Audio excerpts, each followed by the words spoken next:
मसीह प्रिय परिवार, आप सब का स्वागत है पवित्र और पवित्र प्रभु यीशु के सिंहासन के नज़दीक पवित्र वेदी पर आपका स्वागत है।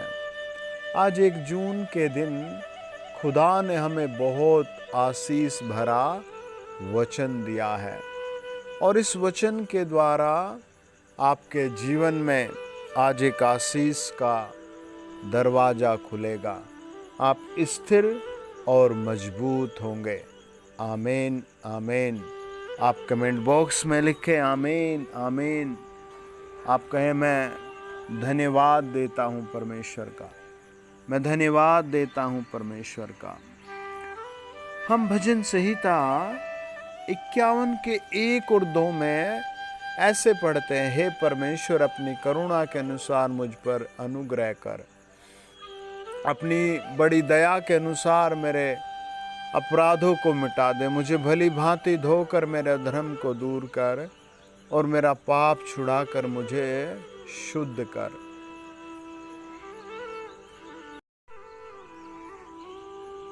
बहुत अद्भुत और अंदरूनी प्रार्थना है ना।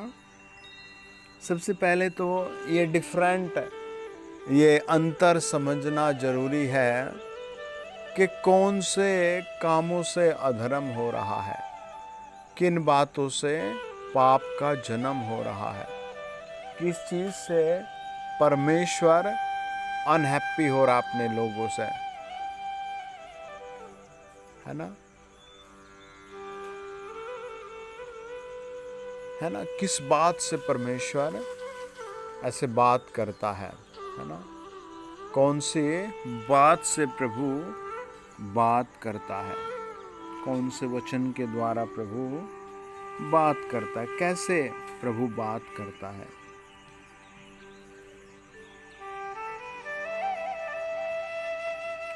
किस काम से प्रभु नाराज होता है ना। भजनकार कहता है, हे परमेश्वर अपनी करुणा के अनुसार मुझ पर दया कर। जो भी प्रभु तेरी करुणा है, जैसी भी तेरी करुणा है, उसके अनुसार मुझ पर दया कर, है ना।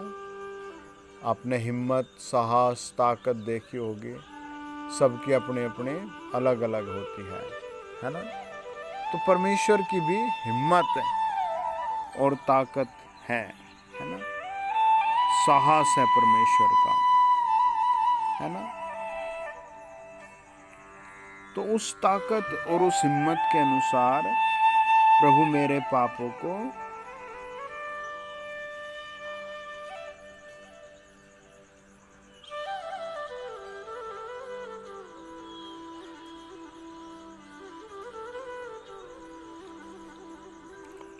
है ना। बहुत सारे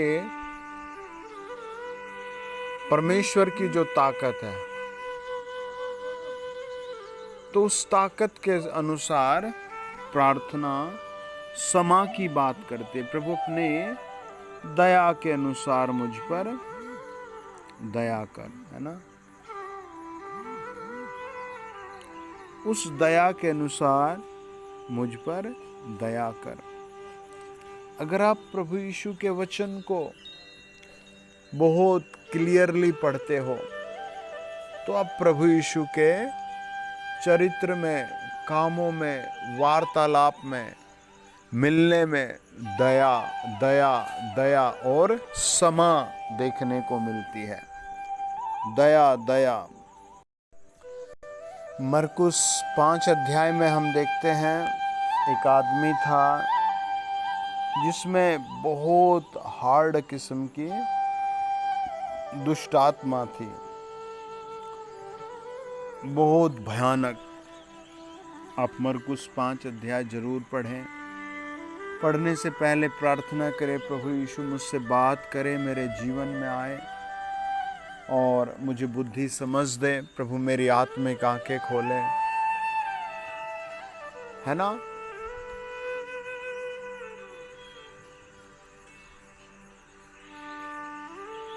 है ना। और फिर आप उस अध्याय को पढ़ें और उस अध्याय पर विचार करें, मनन करें, तो हम वहाँ देखते हैं वो मरकुस 5 अध्याय में जो आदमी है वो बहुत खतरनाक है। उसने संखले, जंजीरें, बेड़ियाँ सब तोड़ दी। उसने अपने घर को, मोहल्ले को, गांव को, सबको छोड़ दिया। रिश्तेदार, परिवार सब छूट गए और अब वो गांव से बाहर शमशान घाट में रहता है और चिल्लाता है, पत्थर मारता है और ऐसे हाल में है। और वो उसे कोई नहीं मिलता, अब उसे कोई पसंद भी नहीं करता, क्योंकि सबको पता है कि जो भी इसके पास जाएगा उस पर हमला होगा, उस पर पत्थर मारे जाएंगे, है ना। गए होंगे उससे मिलने के लिए, ऐसी बात नहीं, उसके रिश्तेदार, परिवार के लोग और फ्रेंड बेचारे गए होंगे मिलने के।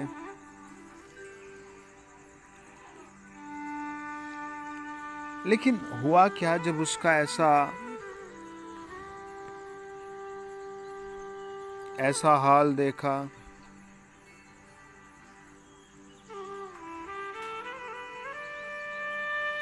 है ना,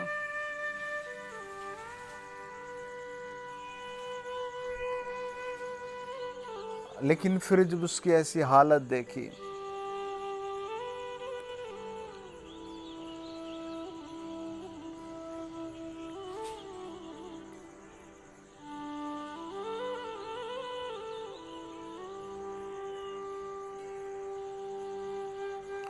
फिर सब उससे बेचारे से मिलना, है ना, धीरे धीरे बंद कर गए, है ना। फिर से क्या हो गया, धीरे धीरे मिलना बंद हो गया। तो अब ये आदमी अकेला रहता है वहां, एलोन, अकेला। तो इससे प्रभु यीशु मिलने गए। कैसे प्रभु यीशु को इसके बारे में पता, कैसे उससे प्रभु यीशु की मुलाकात हुई, है ना। वो प्रभु यीशु के पास गया और प्रभु यीशु ने उस पर हाथ रखा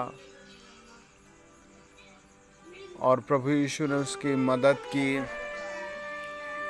और प्रभु यीशु ने उसे छुटकारा दिया और अब उसका जीवन बदल गया है, उसको चंगाई मिल गई है।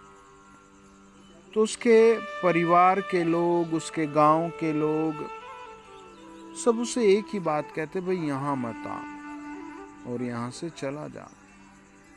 और प्रभु यीशु स्लोली वहां से निकल आए। तो इससे पता लगता है प्रभु यीशु दया का धनी है, प्रेम का धनी है ना। अद्भुत, ग्लोरियस है। आप कहे मेरे ऊपर महिमा आ रही है, आमीन। पिता मेरे द्वारा महिमा करेगा, पिता मेरे द्वारा महिमा करेगा, परमेश्वर मेरे द्वारा महिमा करेगा, खुदा मेरे द्वारा महिमा करेगा। आज जो आप बोल रहे हैं वो आपके लिए होगा, है ना। वो आपके परिवार में होगा, वो आपके घराने में होगा। हम वचन में एक बहुत बड़ी चीज को पढ़ते हैं, भजन संहिता 40 यानी 40, लिखा है 1 और 2 में, मैं धीरज से यहोवा की बाट जोता रहा और उसने मेरी ओर झुककर मेरी दुहाई सुनी। यानी ये धीरज के साथ प्रभु की दुहाई दे रहा था, प्रभु आप आइए, यीशु मुझ पर दया कीजिए, सर्वशक्तिमान मुझ पर दया कीजिए, है ना। देखो 2 तरह की बातें होती हैं। एक, आप कहें मैं अगले 3 दिन विशेष उपवास रखूंगा और धन्यवाद प्रार्थना करूंगा, तो आपको कुछ अलग आशीष आएगी। दूसरी बात है, आप 3 दिन खाना ना मिले आपको और आप ऐसे ही रहें, तो कोई अनुभव नहीं होगा परमेश्वर ने क्या दया की।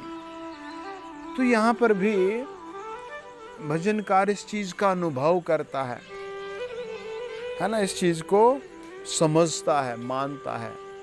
मैं धीरज से यहोवा की बाट जोता रहा और उसने मेरी ओर झुककर मेरी दुहाई सुनी, है ना। परमेश्वर ने उसकी दुहाई सुनी।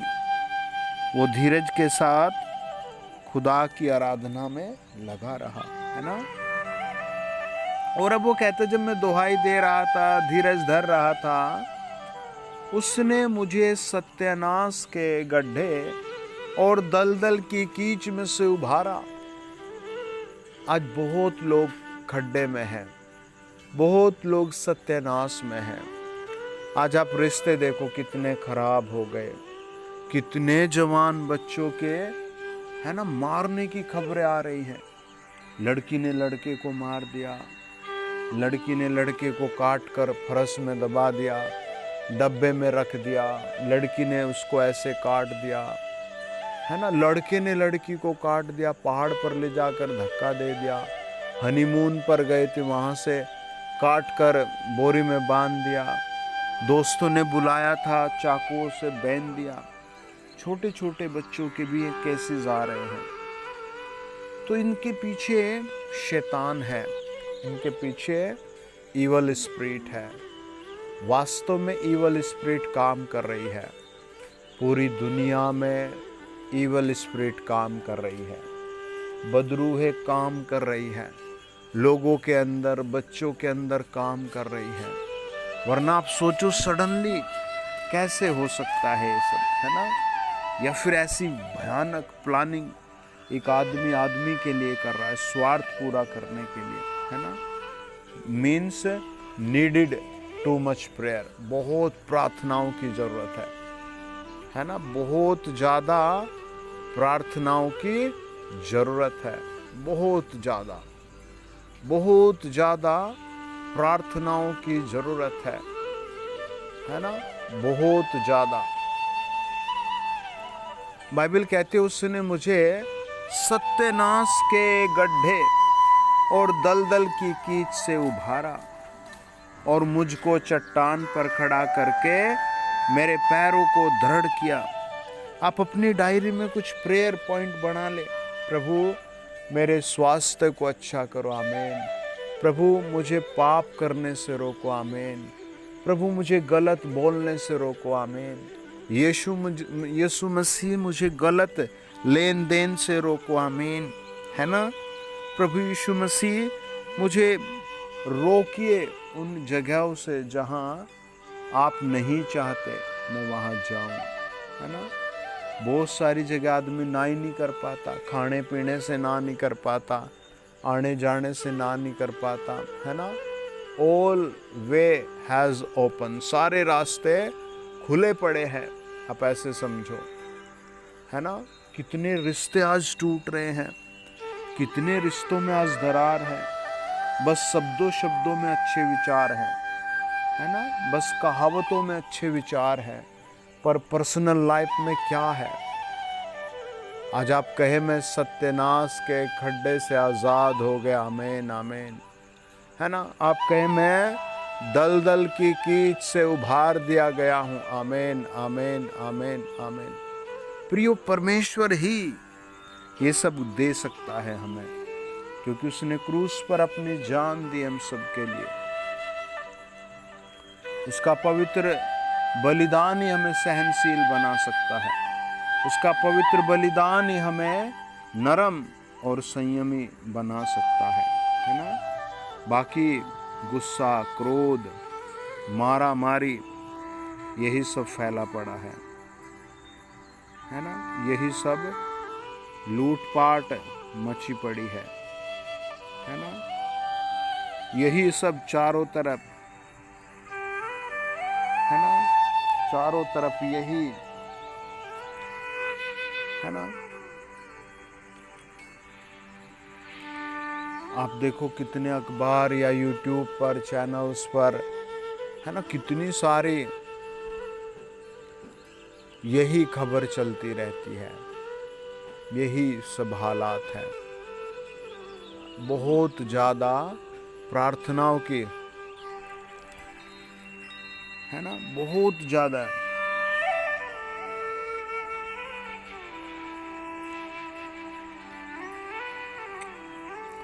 बहुत ज्यादा, है ना, प्रार्थनाओं की।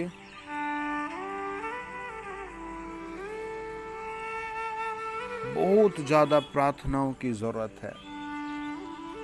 उसने मुझे सत्यानाश के गड्ढे और दलदल की कीच से उभारा और मुझको चट्टान पर खड़ा करके मेरे पैरों को दृढ़ किया। प्रभु आपको दृढ़ करेगा। आमीन। आप जहां भी सुन रहे हैं, रोज वचन पढ़े। आमीन आमीन। चैनल सब्सक्राइब करें और प्रार्थना को सुने। आमीन आमीन आमीन। जब आप प्रार्थना को सुनते हैं, आमीन बोलते हैं, मेरे साथ कहते हैं, प्रभु यीशु मुझ पर दया कर। हम जितनी बार प्रार्थना करते हैं उतनी बार बदलाव आता है। लास्ट ईयर एक फैमिली प्रार्थना में आने लगी। पहले संडे एक बहन आई, प्रार्थना किया, इतना तेज तेज वो चिल्लाई, बहुत ज़्यादा। दूसरे संडे उसकी दूसरी बहन भी आई, वो भी बहुत बहुत तेज चिल्लाई। तीसरे संडे उसकी एक और बहन थी, वो भी आई। फिर चौथे संडे, फिर पांचवें संडे, ऐसे ही करते करते लगभग 4 महीने की मीटिंग अटेंड करने के बाद उनके अंदर से वो दुष्ट आत्मा, वो हैबिट निकली। तो आपके अंदर भी पवित्र आत्मा काम करेगा, आपके घराने में पवित्र आत्मा काम करेगा, है ना, प्रभु यीशु काम करेगा। बाइबल बताती है, जब हम भजन संहिता 50 और उसका 14 और 15 वचन को पढ़ते हैं, परमेश्वर को धन्यवाद ही का बलिदान चढ़ा और परम प्रधान के लिए अपनी मन्नतें पूरी कर, है ना। संकट के दिन मुझे पुकार, मैं तुझे छुड़ाऊंगा और तू मेरी महिमा को करने पाएगा, है ना। आप परमेश्वर की महिमा करेंगे, आपका परिवार परमेश्वर की महिमा करेगा। आमीन। प्रभु यीशु के नाम में आमीन। God bless you.